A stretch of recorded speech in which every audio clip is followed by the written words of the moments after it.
that this cyclone will leave Sri Lanka without taking any more lives.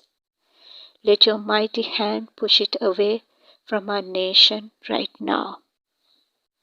Father, we lift up every family, every child, every homeless person, and every animal affected by this storm. Look upon our country with mercy.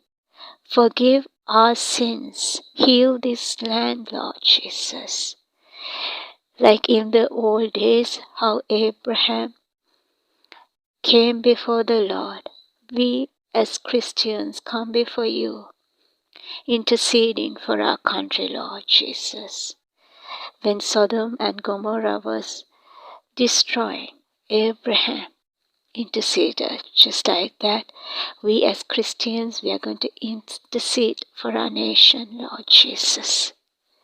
Right now, we ask, Lord Jesus, to comfort those who are mourning, strengthen those who have lost their homes, loved ones, and everything they held dear. Bring peace to shattered hearts. Provide food for hungry children. Let your grace surround every hurting soul. We commit Sri Lanka into your mighty hands. We ask for a miracle only you can give. In Jesus' powerful name we pray. Amen.